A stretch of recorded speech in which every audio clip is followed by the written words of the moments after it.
Vamos deixando a galera entrar. Sejam bem-vindos. Hoje, primeira edição, Arte versus Fake News. Convidado especial, queridão. Sejam bem-vindos. Deixa o pessoal ir entrando. Oi, E... Gustavo. Vamos falar Tudo bem, cara? bacana. Que legal, que bom. Primeiro encontro assim, né? É o primeiro encontro, não nos vimos na Europa, no seu show que você tinha programado para lá. Estamos nos vendo em live. É bom. É bom, cara, é um novo momento, né? É um novo jeito que as pessoas estão tendo que aprender a se relacionar, né, cara? Sim, pelo menos nesse período, né? Porque eu acho também que a gente não pode naturalizar, normalizar a mediação como a referência, né? Como normalizar a mediação como referência de sociabilidade. Nós sabemos Interessante. quanto a presença é importante, ainda mais, por exemplo, você e as multidões, pequenas ou grandes multidões, você sabe o quanto é catártico, o quanto é importante a gente se relacionar presencialmente. Então é bom que a gente não vá normalizar um momento de viver agora isso, né? É verdade, cara. Viveu agora, mas isso que você falou é muito interessante mesmo, né? Esse contato, essa troca de energia. Eu fico assim, vendo que as novas gerações, eu tenho uma filha de 15 anos já, e eu vejo que as novas gerações, elas entendem o virtual como real, né, cara? Sim. A gente teve essa separação do real e do virtual, a gente fez essa diferença, mas eu vejo a garotada nova, eu fico doido, cara. Falo, cara, eles têm uma outra relação com esse instrumento, né? Ó, tem uma coisa interessante. O uso do termo virtual entrega, inclusive, a sua idade. Deixa eu lhe dizer. Essa oposição virtual real só faz sentido para quem começou a viver essas experiências informáticas É nos anos, verdade. né? Na verdade, o virtual é tudo que existe em virtude, em possibilidade. Legal.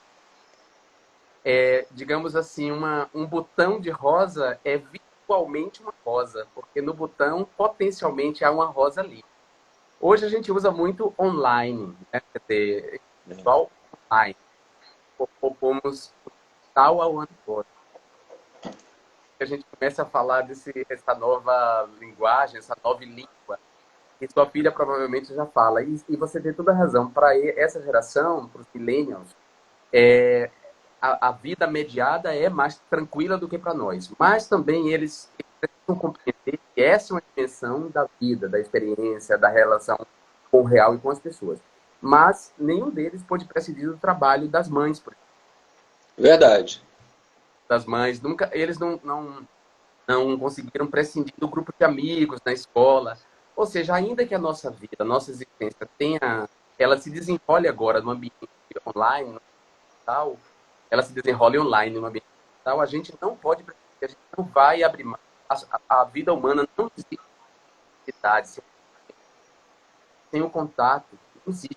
E eu acho que é exatamente a vontade de recuperar isso, de recuperar os encontros presenciais, a relação analógica, é para recuperar isso que a gente vai enfrentar a Covid-19 e a gente vai ver. É. Dizem que o que move o homem é a falta, né?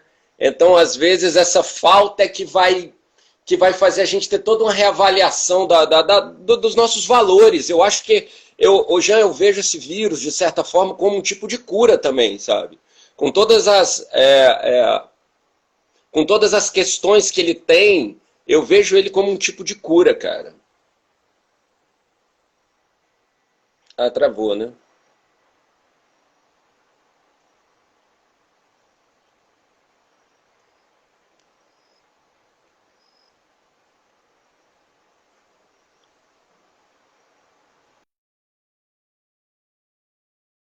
É, travou.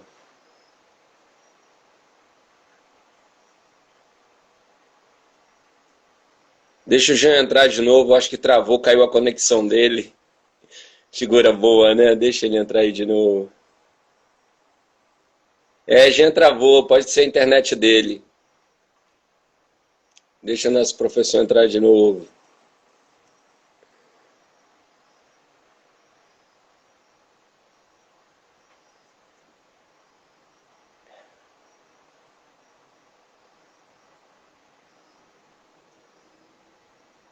Você tem que pedir de novo, Jean.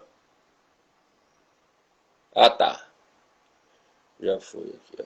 Pronto. Vamos de novo. Oi, Gustavo, voltando. Caiu, mas voltou.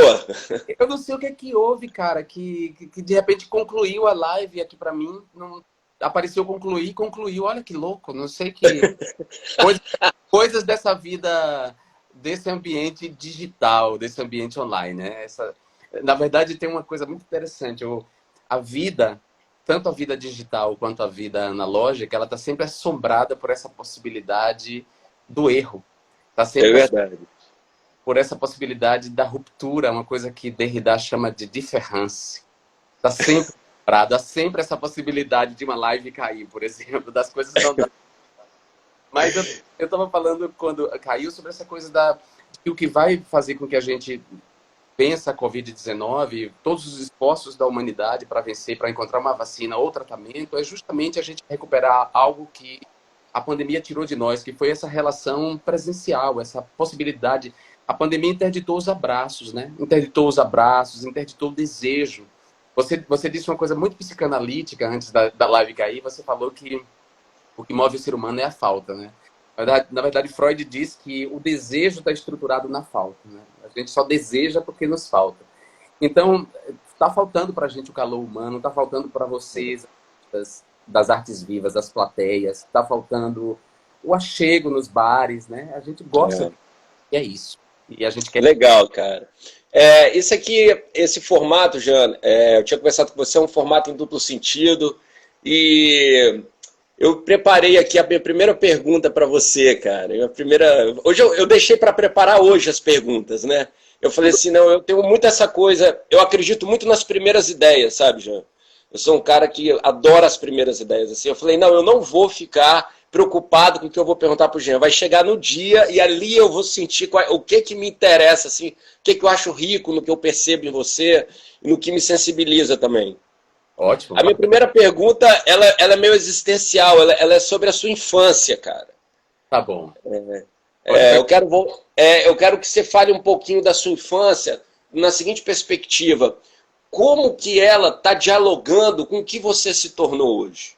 O que você acha que você conseguiu manter na sua essência e o que ficou para trás, cara? Olha, Gustavo, uma pergunta bem existencialista. Antes de mais nada, assim, eu queria ir nesse lugar, assim, sabe? Cara, eu acho que, assim, eu e também as ciências do desenvolvimento humano, que estudam o desenvolvimento humano, a formação da subjetividade, da psique, do eu, todas dizem que a gente se forma ali, o eu está mais ou menos formado, pronto, até os 14 anos, né? Sim. A gente já está pronto, a gente é quem é nos 14 anos, por volta dos 13, 14 anos ali. E a partir dali, você é aquela mesma pessoa. Eu tenho uma amiga atriz que diz isso. Nós somos aquelas mesmas pessoas vivendo aventuras. Mas a gente eu me sinto, as minhas ideias, a minha... Não que eu não tenha mudado minhas ideias, claro que eu mudei, mas o que eu quero dizer é que uma percepção de mim, um sentido de mim mesmo, se formou ali, por volta daquela idade. E tenho muito dele, daquele menino de 14 anos, aqui hoje, nesse homem de 46 anos. Tem muito dele. Eu acho que ele olharia para mim, ele diria para mim, olha, você trilhou o melhor caminho para mim, e eu diria para ele hoje, trilhe o mesmo caminho para chegar até onde eu cheguei, sabe? Porque eu diria isso para esse menino de 14 anos, trilhe o mesmo caminho para chegar onde eu cheguei. E eu sei que ele diria para mim, que bom que você trilhou esse caminho. Bom, uma outra coisa que me reconecta muito com a minha infância, e na quarentena isso foi reforçado, é o desenho. Porque eu desenho desde menino, nunca estudei desenho, nunca tive numa escola de desenho, de artes, nunca estudei. Mas eu comecei muito cedo por mim mesmo a desenhar no chão com palito de fósforo.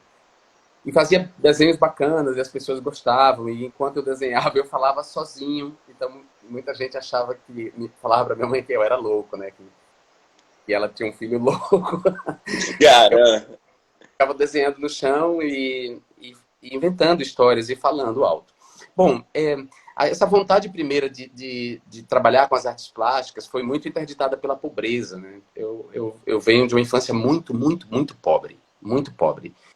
E eu fui trabalhar aos 10 anos de idade. Então, minha mãe, ela me deixou claro, assim, de cara, que não, isso não é para você, né? Isso não é para menino pobre, assim. Então, foi a primeira coisa o primeiro desejo que a pobreza interrompeu, né? E isso ficou lá em mim, guardado. E eu retomei a partir de 2016, eu voltei a desenhar de novo. Eu vi uma capa da Isto É, uma capa da revista Isto É, muito misógina em relação a Dilma Rousseff, muito agressiva em relação a Dilma. E eu fiquei tão indignado ao ver aquela capa que eu voltei e fiz uma charge, voltei a desenhar e fiz uma charge sacaneando a Isto É. E a partir de 2016 eu voltei assim esporadicamente a desenhar. Agora na quarentena eu voltei a desenhar com muito mais frequência. Então ela me reconectou com esse passado. Você sabe que o Albert Camus, no livro A Peste, que é maravilhoso, eu recomendo que as pessoas leiam, sobretudo leiam agora nesse momento da quarentena de Covid-19, porque é um livro que diz muito daquele momento, mas diz muito desse momento também. Ele vai dizer que a peste obrigou e obriga as pessoas a um tipo de exílio, né? A um exílio para o espaço doméstico, para dentro de casa, e esse espaço está permanentemente assombrado pelo passado, porque como a gente não pode imaginar o futuro, como não há possibilidade de imaginar o futuro, porque é muito incerto, não sabemos qual é o rumo da doença, não sabemos como é que o vírus vai se comportar, por não haver uma vacina, por tudo isso, o presente passa a ser assombrado pelo passado. Então a gente revisita as cartas, a gente revisita as fotos, a gente revisita os desejos e sonhos, e é isso, e a gente revisita nós mesmos. Então, de alguma maneira, eu revisitei a mim nesse lugar do desenho, e eu voltei a desenhar, a pintar as aquarelas. Eu publico, sempre que eu pinto, eu publico. eu queria até comentar umas que eu vi assim que me sensibilizam. Eu acho assim, a gente ressignifica também, né? A gente revisita e de algum jeito a gente ressignifica, né? E eu dei uma olhada nos desenhos seus, eu adoro quando você passa as ilustrações, eu viajo nos detalhes, assim, aquela da baiana com sax, né? Aquele momento, pô, aquela Aquela cena existe, sabe? Ah, ela Existe. existe aquela cena. Cara, aquilo me pegou de um jeito, Jean, porque eu falei, cara, o que elas não estão passando, né, nesse momento, o que elas representam, e ali o papel da arte, o papel da música, que eu Total. penso muito nisso também, Jean. Eu acho que a gente passa hoje um ciclo, que talvez seja até um ciclo histórico, como teve as pestes, com a crise econômica, a queda de um império. Eu viajo nisso, de repente a gente está começando a ver a queda de um pensamento, sabe? E na sequência disso, o renascimento, onde a arte ela é atacada para que essa queda aconteça e depois ela vem com força total, sendo quase que o alicerce maior da jogada, entendeu? Então aquele seu desenho, pô, eu adoro, cara, eu adoro. Teve um também do espelho, né? Eu fiquei viajando naquele, eu não sabia se era um homem que olhava, ele estava numa posição, né? Sabe esse do espelho que eu tô falando? Eu sei, é o Narciso, é uma referência a Narciso. Ele está olhando para si mesmo na água. E o título é Mídia Social, o nome dessa. Então, Caramba, cara. como as mídias sociais são um pouco isso, né? Exacerbam o narcisismo da gente, queira a gente queira ou não. Eu fiz aquele brincando com o mito de Narciso, uma imagem. Narciso, para quem estiver acompanhando a live e nunca ouviu falar desse mito, Narciso era um jovem tão belo que se apaixonou por si mesmo, ficava horas e olhando na fonte, vendo a imagem dele refletida na água, até que um dia ele não resiste a tamanha beleza, a tamanho encanto por si mesmo, e ele se atira e morre, né, no lago. E aí tem o Oscar Wilde, ele reconta essa história de maneira muito interessante. Ele diz que as ninfas foram chorar na fonte a morte de Narciso. E lamentando a fonte, o quanto Narciso era belo, o quanto elas lamentavam a morte de Narciso. E aí a fonte perguntou para elas Narciso era belo? E ela disse, mas como você não sabe se Narciso era belo? Se eram nas suas águas que Narciso via se olhar todos os dias. Aí a fonte diz, mas quando ele se debruçava sobre mim, eu só conseguia ver os meus próprios reflexos nos olhos dele.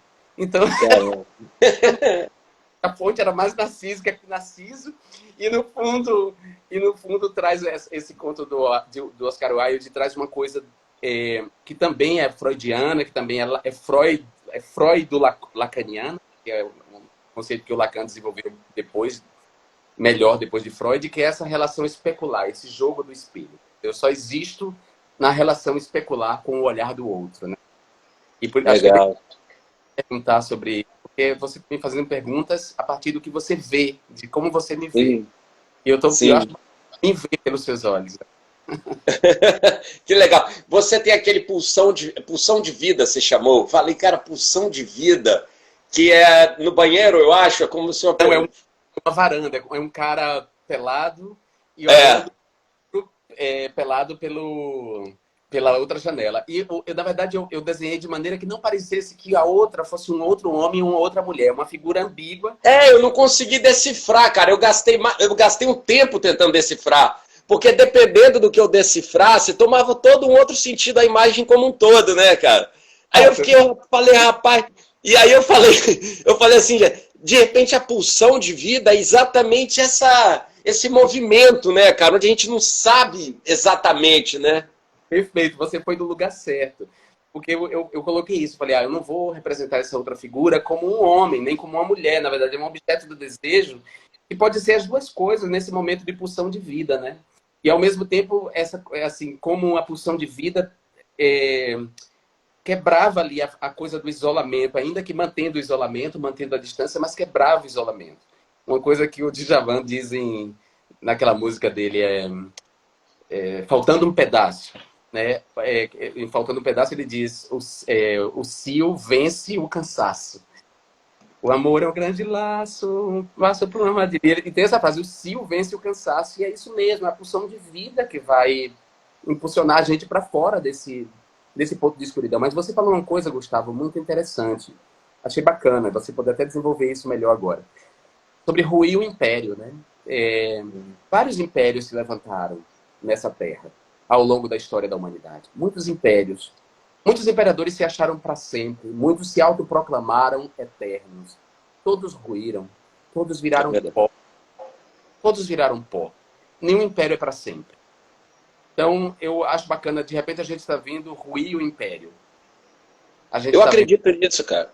Eu acredito nisso. E eu acho que não é à toa que até o que está acontecendo com os Estados Unidos, eu acho muito sintomático da onde veio essa força do Trump, como isso se alastrou, o que está acontecendo agora. Eu acho tudo isso. É que parece que quando a gente está no fio da meada da história, a gente não consegue ver direito porque a gente está vivendo, né? A história tem essa característica, né? De precisar olhar, estar tá sempre olhando para trás, né? Mas eu acho, pô, super sintomático tudo, e tenho essa crença, cara. Eu tenho essa crença, eu acredito nisso, de fato eu acredito. Apesar que tem uma frase do Milor Fernandes que me assombra, Jean, que é o seguinte: o Milor é foda, né? O Milor é foda. Tem uma frase dele que é assim, ele tem uma frase dele que é a seguinte: o desespero eu até aguento, o que me mata é essa esperança, cara. É, a esperança mata, porque, inclusive, ela é a última que morre. É por isso que ela chega matando. Vamos para sua pergunta, Jean. Fala aí, o que é que você... Então, eu queria que você me falasse, essa é uma coisa que me interessa, como é para um artista cuja arte está diretamente ligada à presença, às pessoas, a essa troca entre, sabe, palco e plateia, entre um indivíduo e uma massa. Como é que tá para você? Como é que você encara como isso está lhe doendo como artista? Como foi para você ter que interromper uma turnê que estava pronta, interromper, e do ponto de vista do indivíduo, eu imagino que isso deve mexer em você. Essa falta Cara, de... Queria que você falasse isso. tá. Mexeu muito, Jean. Mexe muito, né? Mas, assim, antes eu queria estabelecer alguns princípios básicos, assim, que me movem, né? Uma é essa força curativa da arte, essa arte de transmutação, né? Esse conceito de arte que a gente está sempre tendo que se recriar, cara. Só fica na arte. Eu estou na arte há mais de 20 anos, já. Só fica na arte quem vai se recriando, cara. Sim. Quem vai de algum jeito... E esse processo de recriação é quase que um processo de transmutação, entendeu? De valores. A transmutação dos valores. Para mim foi muito difícil porque envolve contas a pagar, envolve, pô, uma ida minha à Europa que tinha tempo. Eu sempre fui... Eu ia muito à Europa. E de uns 3 a 4 anos para cá eu já não ia mais. Então isso para mim tinha todo um resgate. Vários encontros. Que a música, ela também, além dela ter um aspecto, vamos dizer assim, profissional e de você estar em contato ali, ela também promove um sistema de encontros também que são magníficos para essa arte do profissional da vida. Eu me sinto esse profissional da vida, mais do que músico. A música, para mim, ela é esse instrumento. E eu tive na minha história, Jean, da história da música, você tá sempre assim, né? Você toca para 1, toca para 5, toca para... Meu último Réveillon, meu penúltimo Réveillon, eu toquei para quase 100 mil pessoas. Então você tá sempre... É um outro apego que eu aprendi a ter com isso, entendeu? Então, tipo, na hora que eu me vi sem poder, nesse sentido existencial, né? Você ali te retirando, de certa forma, a sua liberdade, te retirando daqueles que você ama, o poder de abraçar, o poder do contato, o poder da troca... foi muito difícil para mim, cara. Mas assim, eu pensei muito nessa força primária que eu falei no começo, da transmutação, da arte enquanto cura, do meu propósito aqui, você tá entendendo? Porque eu acho que quando o bicho pega, a gente precisa se apegar aos nossos valores mais profundos. E nos meus valores mais profundos eu transmutei essa tristeza em entendimento de que a arte que sempre esteve num lugar bem marginal na sociedade, a arte é um lugar um pouco marginal, cara. É um lugar de muito questionamento, de muita transformação. Então existe praticamente uma guerra contra a arte. E de repente eu vi, no passar da pandemia, nesse passar dos dias, a arte entrando na vida das pessoas de uma forma curativa, como eu nunca tinha visto, cara. Como eu nunca tinha visto. Então ela teve quase que uma recolocação de um bem secundário para um bem primário, sabe? Porque ou a pessoa vai ficar vendo notícia ruim ou à mercê das fake news, ou ela vai tentar buscar paz como? Vendo um filme, vendo uma minissérie, ouvindo uma música, se recorrendo àquelas lembranças. Então eu me apeguei aí, cara. Aí que eu me segurei, você tá entendendo? Eu falei, cara, então se eu tenho que exercer esse papel agora, que ele é um papel, vamos dizer assim, entre aspas, quase que de um médico de alma, porque as pessoas estão angustiadas já. Eu recebo muitas ligações, cara. Recebo muitas mensagens, desde artistas querendo compor, querendo trocar, até amigos. Pô, há quanto tempo eu não falo com você? Eu ouvi uma música tua agora, cara, como isso mexeu comigo. Então eu comecei a atender pessoas, de certa forma. Isso pra mim foi muito diferente. Agora, eu sinto saudade pra caramba, cara. Aquela coisa da catarse do palco, de você transar com o público, né? Que é muito isso. Você tá ali, você tá transando, você tá dando, você tá recebendo, é uma energia. Mas assim, eu acredito que no retorno, no eterno retorno nietzschiano, nesse retorno, pode ser que essa qualidade dessa energia, ela vai ser difícil no começo, mas eu entendo que esse olhar pra dentro que todo mundo tá tendo, goste ou não, negue ou não, sabe? Se exponha ou não, eu acho que é curativo. Eu tenho não tem como não ser, entendeu? Não tem como não ser. E aí eu me coloco à disposição desse... eu tenho um pouco essa parada meio do misticismo, eu gosto dessas coisas, eu digo Castanhedo, eu gosto dessas porra, entendeu? Eu cresci vendo essas coisas. Então elas estão muito entranhadas dentro de mim. E aí, quando eu pego o Nietzsche, onde eu tenho que matar o mestre, né? Mate o mestre, mate o mestre. É uma loucura, mas eu acredito muito na transmutação e me coloco à disposição. Não estou feliz, mas estou feliz, porque é isso. Estou achando que está ocorrendo uma revolução, Jean. Talvez essa seja a melhor palavra. E quando tem revolução, e a revolução está sendo televisionada de algum jeito, né? É muito doido. Eu não sei se eu fui no ponto, mas eu acho que é assim que eu vejo o papel da arte, sabe, nesse momento, cara.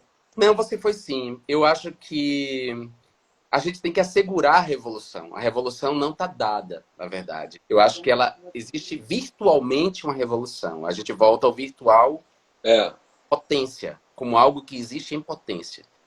existe uma possibilidade de revolução, existe uma possibilidade da gente sair melhor dessa quarentena. Existe uma possibilidade de os valores do feminismo serem incorporados realmente na construção de uma nova economia, de uma nova base econômica, de uma nova base de relação. Ou seja, o feminismo, tudo que o feminismo vem dizendo há anos, ou os feminismos vêm dizendo há anos, é hora dele ser incorporado para assegurar a espécie humana, a existência da espécie humana.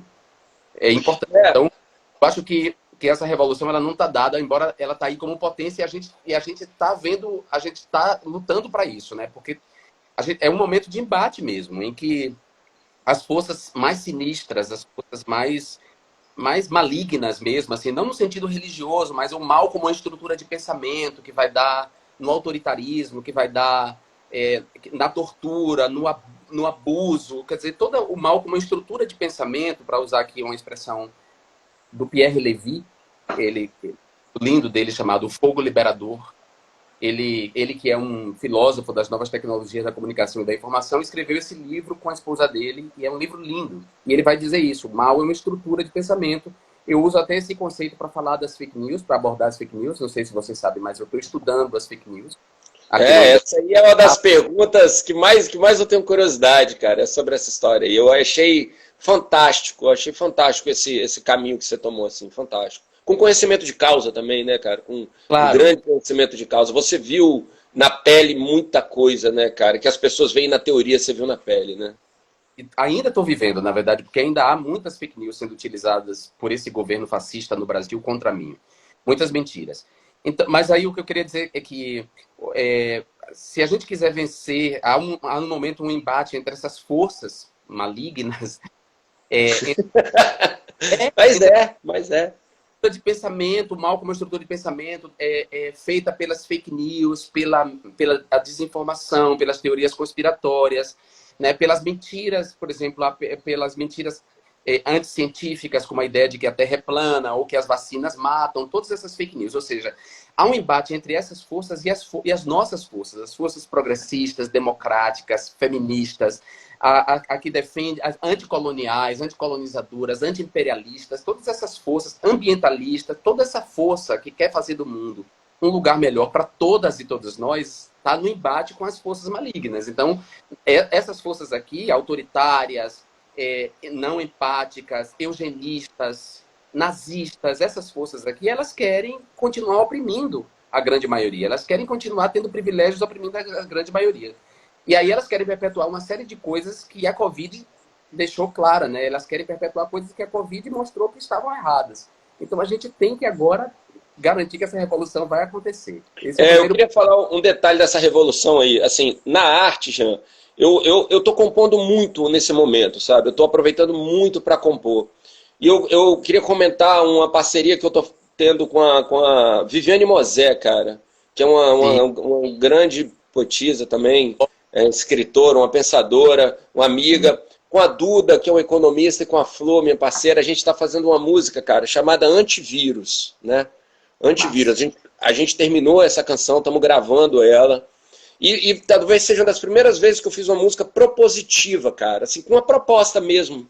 Ela tem uma proposta muito clara, e eu acho que passa um pouco, ela esbarra um pouco nessa ideia da taxação das grandes fortunas, mas ela tem um lugar ali onde essa queda econômica, onde o poder econômico está sendo questionado, o poder econômico, porque o vírus, a peste, ela arranca esse poder do dinheiro. Ela arranca esse poder do dinheiro, sabe? Entre aspas, lógico, tem gente que vai ter mais condição, tem gente que vai ter menos condição, sempre entre aspas. Mas, assim, tem um lugar aí de que essa música ela propõe bem essa coisa dos ricos criarem um fundo, né? Se 1% dos ricos criarem um fundo, a gente podia tentar combater a miséria no mundo. Tem um verso que é mais ou menos assim. Então, eu acho que vai nascer dentro dessa possível revolução, que eu concordo com você também, propostas, cara. Propostas onde a gente sente na dor, onde a gente vai ter que sacudir e falar, meu irmão, como é que vai ser agora? Como é que é daqui para frente? Sim. Na hora que voltar, o normal já não existe mais, né? Que momento que está por vir, a gente não sabe. Sim. Né? Sim. Eu acho que a gente precisa lembrar disso, né? Que há uma série de agendas econômicas que eram consideradas impossíveis, irreais, fantasiosas, como, por exemplo, a renda básica universal, a renda emergencial, a saúde universal e gratuita para todos, tudo isso que o neoliberalismo negava e como uma impossibilidade, se tornou possível virtualmente com a Covid-19. Até mesmo a revista como Financial Times, ou aquela outra, The Economist, por exemplo, que são porta-vozes do liberalismo, voltaram atrás e disseram, olha, a política neoliberal ela não dá conta de salvar a humanidade. Então nós temos que, de fato, pensar em coisas que não é coincidência, eram agendas da esquerda, como a agenda de um Estado, de uma saúde universal, gratuita, e, né, como a ideia de uma renda básica para todo trabalhador, sobretudo para as mulheres. As mulheres têm uma tarefa, as mulheres vêm salvando o mundo desde sempre. Eu digo isso já desde Eu acho isso também, cara, desde sempre, é foda. Se fossem as mulheres e a humanidade já nem mais existiria.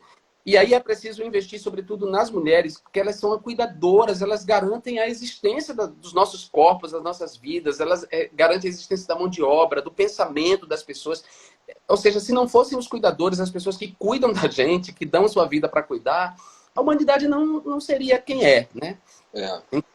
E, essa agenda ela tem que ser pensada, e que bom que você está fazendo uma música nesse sentido. Então, temos que garantir essa revolução.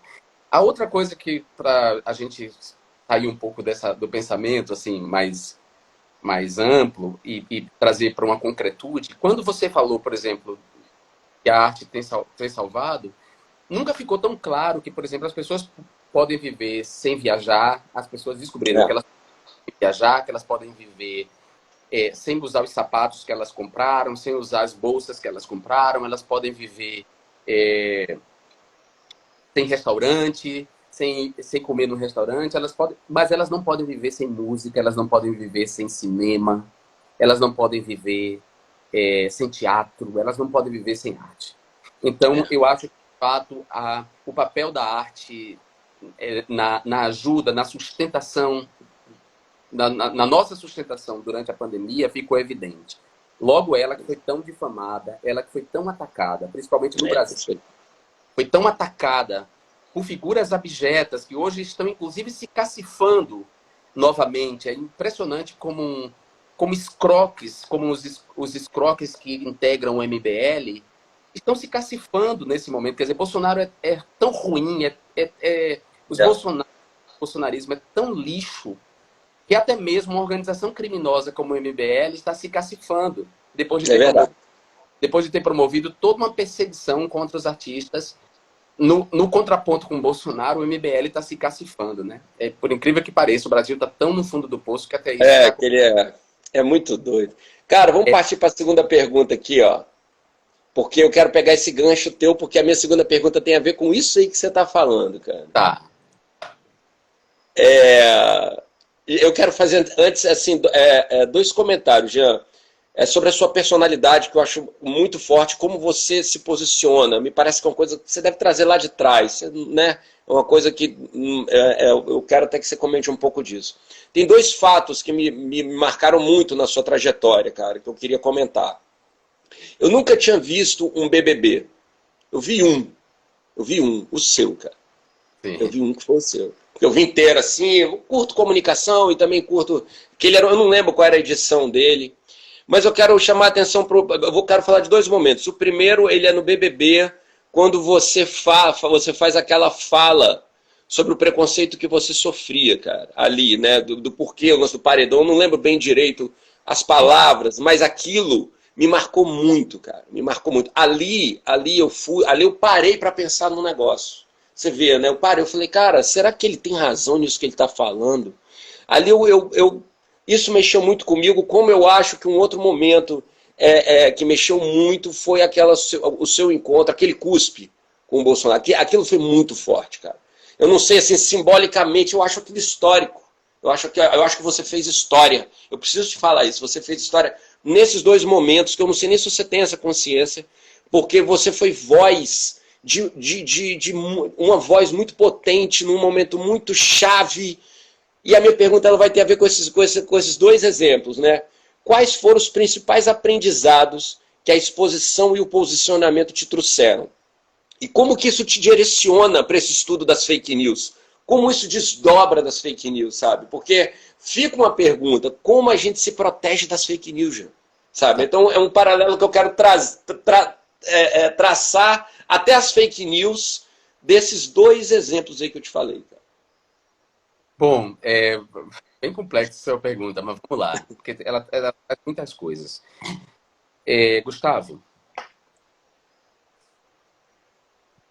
não sei nem como começar a dizer. Ser mulher nesse mundo ser mulher no mundo dominado por homens, no mundo da dominação masculina, do patriarcado, é uma experiência muito ruim, né? Quer dizer, as mulheres são submetidas a uma violência desde sempre, uma violência que está dentro delas, né? Uma violência que começa por dentro. A primeira vez que uma menina ouve, por exemplo, que ela não pode fazer determinadas coisas que os irmãos fazem, deve ser muito chocante. Tipo, por exemplo, ficar sem camisa, né? Quer dizer, os meninos ficam sem camisa e as meninas, à medida que vão crescendo, elas são obrigadas a colocar uma camisa. E elas são obrigadas a colocar uma camisa porque elas vivem no mundo que um adulto pode dispor do corpo dela de maneira violenta. E isso é muito louco, né? Imaginar que uma mulher não tem liberdade porque tem um predador disposto a atacar ela porque ela está sem a camisa, quando deveria ser um direito dela estar sem camisa, né? Perfeito. Só para dar uma dimensão do horror que é o patriarcado e a dominação masculina e como as mulheres sofrem. Bom, esse mesmo patriarcado, essa mesma dominação masculina pune com igual severidade, usa de violências às vezes maiores conosco, com nós, os homossexuais. Né? Nós, os gays, somos considerados desertores do patriarcado, privilégios do patriarcado. E nós somos duramente punidos por isso. Ser gay nessa sociedade não é fácil. Ser gay afeminado nessa sociedade, menos ainda, porque os gays masculinizados ou que performam de maneira masculina, muitos gays fazem isso, né, de maneira de propósito, em parte porque ele quer se sentir melhor, ele quer se parecer com um heterossexual para se sentir melhor, porque ele foi criado com a ideia de que essa performance de gênero masculina é que é ideal. Então ele quer performar igual. Em parte por isso, em parte para se proteger da violência, porque um gay afeminado está mais sujeito à violência do que um gay que não parece. E aí tem toda essa problemática do armário.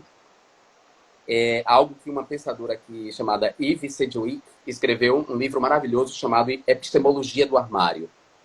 Nós gays e lésbicas nos relacionamos com esse lugar para onde a gente é enfiado. Então, é um mundo de violência.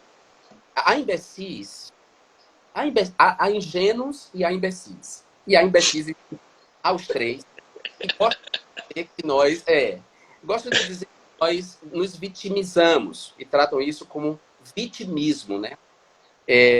Na verdade, é o opressor querendo que nós, os oprimidos, nos coloquemos sempre no lugar de oprimidos sem reclamar. Porque cada vez que a gente reclama, eles nos acusam de vitimismo. Bom, mas a verdade é que ser gay não é fácil.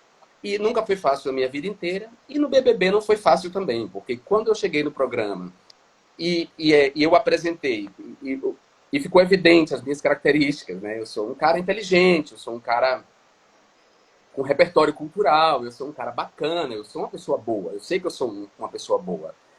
Eu me relacionava bem com todo mundo e tal. Imediatamente, um outro participante do programa me identificou como uma ameaça. E me identificou como uma ameaça e buscou me eliminar usando minha orientação sexual. Não é muito diferente da vida. O que eu vivi no parlamento quando eu cheguei no parlamento e o que eu vivi fora dele também tem a ver com isso, com a ideia de que essas pessoas querem me eliminar como um exemplo, porque eu sou um exemplo de orgulho. Não só de orgulho de ser gay, eu sou um exemplo de mobilidade dos pobres. Ou seja, eu saí da extrema pobreza e hoje eu sou professor da Universidade de Harvard. Sendo que eu já fui parlamentar por 2 mandatos consecutivos.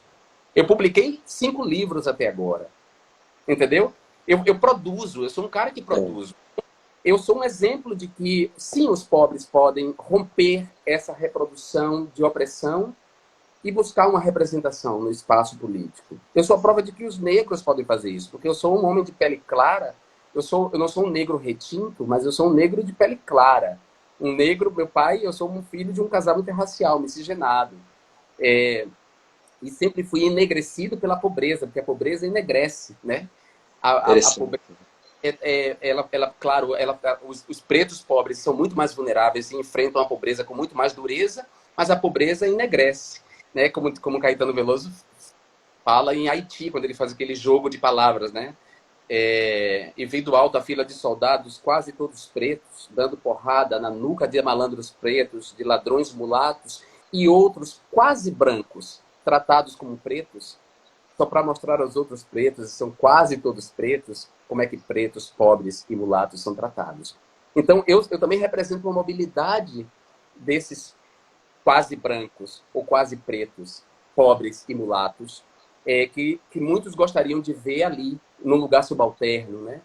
Como um vendedor, como um entregador, como um Uber, motorista de Uber, nas profissões, nos serviços, mas não gostaria de ver que essas pessoas estivessem no espaço de poder. Por isso eles odeiam também tanto o Lula. Então, claro. É isso mesmo, lógico, eu concordo pra caramba, cara. É porque é bonito ouvir você falar, Jean, o jeito de articular esses pensamentos de uma forma muito bonita, cara. Mas continua. Mas só para explicar para você que, então, é por isso que as fake news, elas existiram. Por isso que eu fui escolhido como o alvo preferencial das fake news. Por isso que as fake news tentam desconstruir a minha imagem e me transformar no inimigo público, porque o que as fake news não querem é que novos Jean Willis surjam. Na verdade, ou eles matam mesmo, como fizeram com Marielle Franco, quer dizer, ou executam a pessoa, ou destroem a imagem da pessoa, né? Quer dizer, são duas formas de morrer. Uma morte, uma execução, e a outra forma é destruir a imagem, com fake news. Então, o Lula foi alvo de fake news, eu sou alvo de fake news, porque o que está em jogo aí é dizer que a gente não sirva de exemplo, né? Mas ser gay também tem uma vantagem. Você aprende muito cedo a resistir a isso. A primeira violência homofóbica que eu sofri foi aos 6 anos de idade. Ou seja, tem 40 anos já se passaram de lá para cá e eu estou aqui. Então, a gente aprende a ser forte, né? Quer dizer, os povos indígenas, os pretos e pretas, os pobres, cara, a gente desenvolve uma capacidade de resistência porque as forças estão sempre querendo nos exterminar, sempre querendo nos colocar, nos aprisionar, nos colocar para baixo. E muitas vezes faz isso, inclusive, nos transformando em inimigos de nós mesmos, né? Porque há muitos trabalhadores cooptados aí reproduzindo o discurso dos patrões, há muitos gays reproduzindo o discurso dos homofóbicos, por incrível que pareça, com homofobia internalizada, há muitas mulheres machistas, ou seja, é uma opressão que começa dentro da gente. Bom, mas é isso. As fake news, de fato, elas são um problema. Eu acho que tem várias formas da gente se proteger das fake news. A gente precisa entender como elas funcionam, como é que elas são construídas, que tipo de disfarce elas usam, parecido com de notícia de verdade. A gente precisa entender como se dá o mecanismo de transmissão dela através de perfis robôs, que não são humanos, mas são inteligências artificiais treinadas por humanos para disparar mensagens. Como as pessoas estão cedendo espaço para os robôs nas suas redes sociais. Então, tem gente participando de brincadeiras que chegam pelo Facebook, cedendo seus dados e cedendo o acesso da sua página para robôs que passam a operar na página da pessoa, que passam a publicar conteúdo para as pessoas, manipulando ela. Então, a gente precisa se proteger das fake news, mas principalmente a melhor proteção das fake news vem do reconhecimento de que as fake news elas só operam em terreno fértil. Ou seja, uma fake news ela só é passada adiante por alguém que quer acreditar nela, sabe? Então, um homofóbico que não gosta de mim porque eu sou gay vai acreditar numa fake news, ele quer acreditar numa fake news contra mim. Ele pode inferir que é mentira. Ele pode pensar assim, não é mentira, mas eu não gosto desse viado. Eu acho esse viado arrogante, sei lá o que ele vai dizer. Sempre dizem isso de mim, sempre me chamam da bicha arrogante, né? Essa da bicha arrogante, ela não é nova, ela foi usada contra outros gays também, assim, que se destacaram, né? O próprio Oscar Wilde, que eu citei aqui, foi muito chamado dessa maneira pela imprensa britânica durante o processo contra ele, né? Só um comentário aqui sobre A pauta moral, né, cara? Se só fazer esse comentário, a gente sempre achou que a grande questão era a pauta econômica, né? E de repente está vindo agora a pauta moral, né? Que eu acho que ela ficou mais forte que a pauta econômica. O ódio que as pessoas. Para aquele pessoal ter topado um Bolsonaro da vida, mesmo que o protagonista seja um antipetismo, tudo isso que a gente já entendeu e já incorporou, mas eu vejo que a pauta moral, o papel das igrejas. Sabe, tem uma coisa religiosa aí, Jean, que é muito forte. E essa coisa do ser gay, ela fere, eu não sei se é um princípio, eu não sei bem o que é, mas eu quero chamar a atenção para isso mesmo que você está falando, como a pauta moral tomou conta. Tomou Sim. conta das decisões, mais do que a econômica, cara. Sim. Bolsonaro foi eleito, claro, as fake news tiveram um papel importante na eleição dele, ele espalhou muita mentira pelas mídias sociais, né? Essa investigação ainda vai acontecer, vai se aprofundar, o gabinete do ódio vai ser desmascarado, todos esses canalhas que trabalham hoje na desinformação, no assassinato de reputações de autoridades, esses canalhas vão ser descobertos, eles vão cair e vai haver uma ressaca das fake news. Isso vai acontecer, certo? Interessante. Seria um ciclo, né? Seria um ciclo. É um ciclo, isso vai acontecer, vai haver uma ressaca porque eles vão cair, porque as fake news, elas conduziram, elas também são responsáveis pela imersão do mundo nessa pandemia de Covid-19, né? Então, em parte, as fake news sustentadas, inclusive por líderes, por governos, por lideranças políticas, as fake news espalhadas por elas, em muitos lugares, foram responsáveis pela propagação da doença. E a doença, ela tem um impacto, ela está matando pessoas, são pessoas, são pessoas que eram amadas e que amavam. Então, essas pessoas elas vão ter uma ressaca dessas fake news e dos propagadores das fake news, dos que mentiram sobre a vacinação, dos que mentiram sobre a mudança climática, dos que mentiram e continuam mentindo. Então, isso vai acontecer. Bolsonaro ganhou a eleição dessa maneira e continua governando dessa maneira, né, com fake news.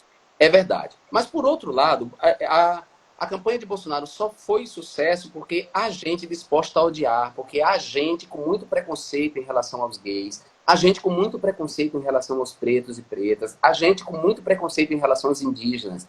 Então foi aí que as campanhas atuaram, é aí que as fake news atuam, e é dessa maneira que ele faz, por exemplo, uma live como essa, a gente não está lendo os comentários, eu nem você, mas é bem provável que a live vai ter vários idiotas, vários imbecis me atacando.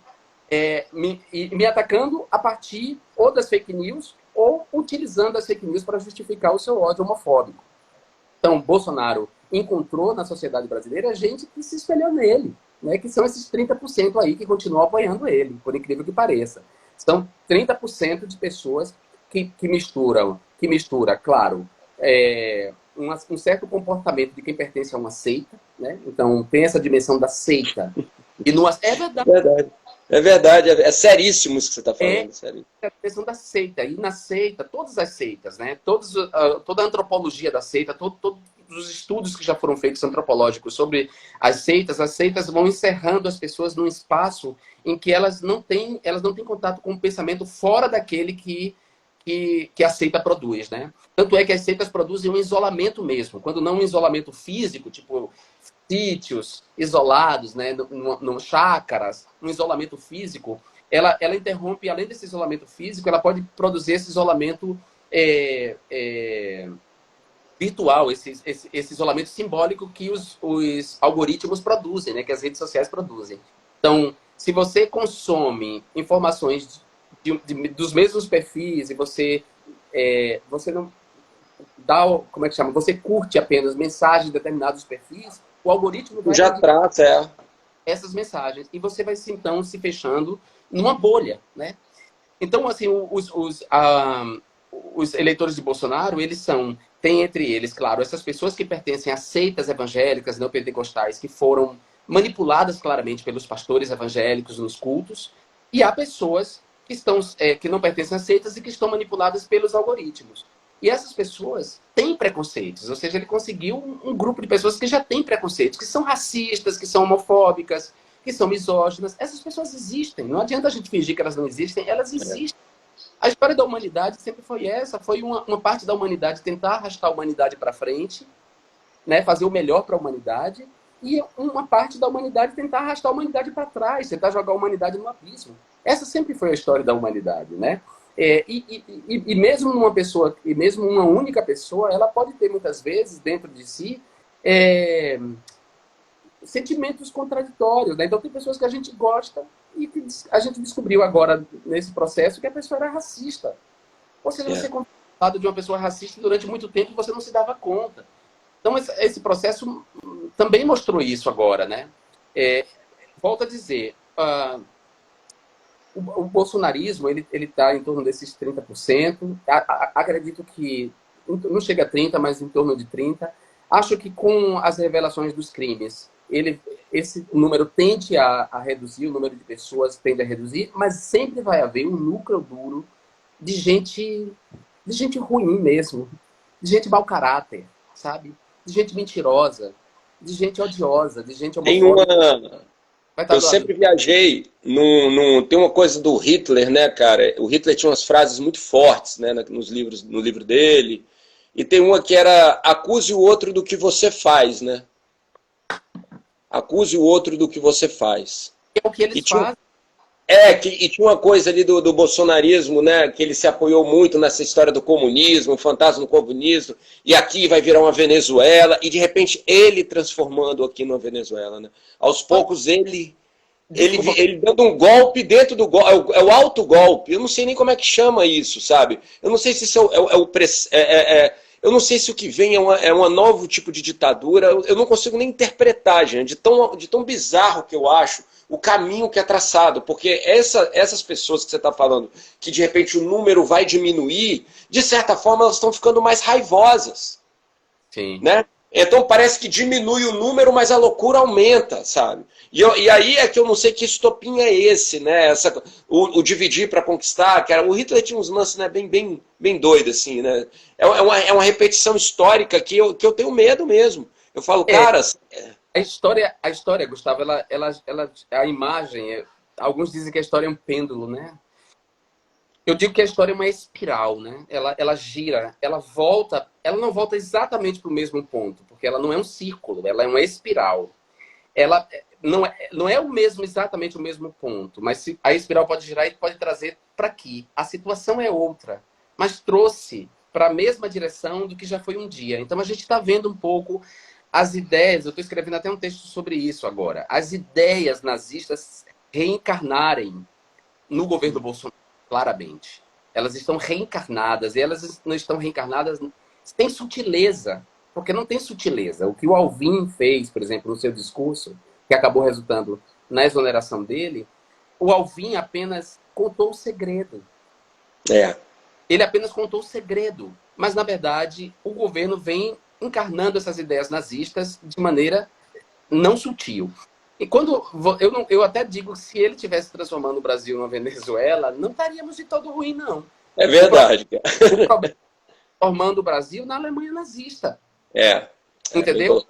Que é grave. E você tem toda a razão. A tendência, à medida que ficar essa minoria radical, cada vez mais radicalizada, cada vez mais raivosa, né, com comportamentos antissociais. Comportamentos kamikazes, cara. Porque eles chegam a dar vida. Esse negócio do vírus, eu vejo gente que parece que dá vida pela parada, cara. Eu acho muito louco. O negacionismo. Eu não acho que seja kamikaze, porque não é uma imolação deles e do corpo deles. À medida que eles se infectam, eles se tornam agentes de transmissão e de infecção para outras pessoas. Sim. Gente que não estava nas ruas. Então, o que eles estão é um atentado à saúde pública. Total, sim. É um crime.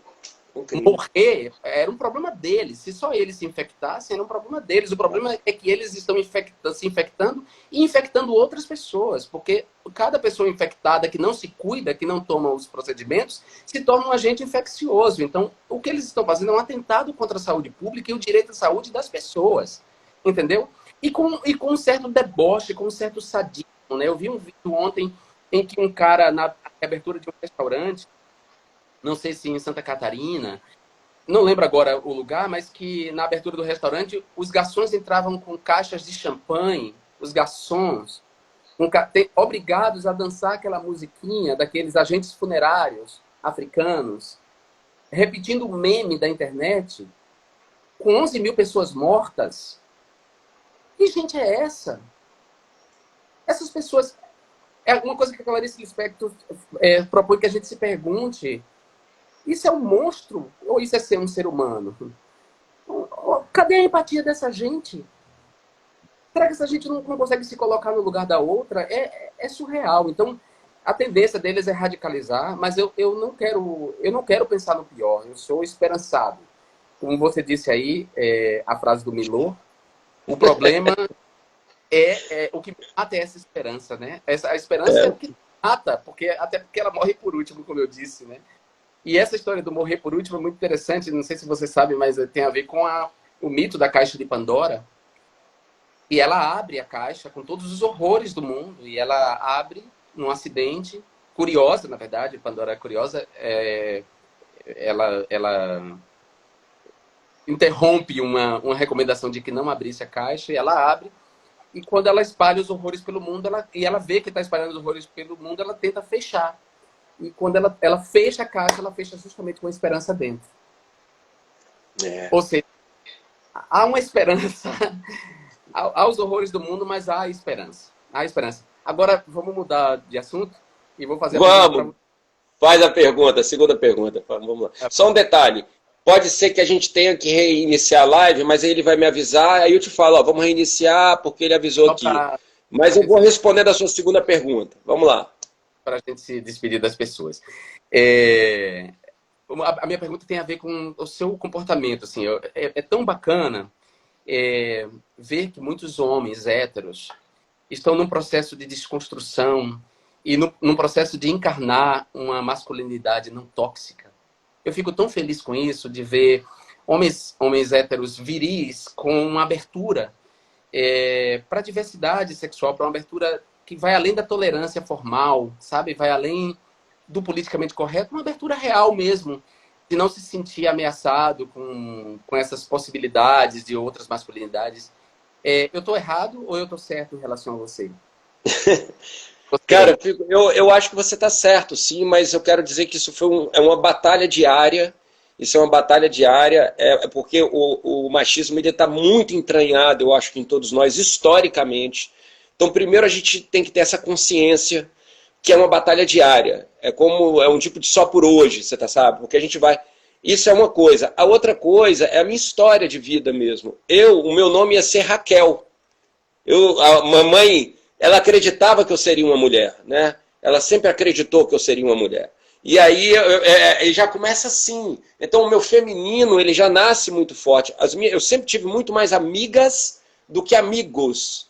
Eu sempre achei o universo masculino, de certa forma, um porre, assim, entendeu? E eu era roqueiro, camisa preta, curtia a galera, essa parte eu curtia.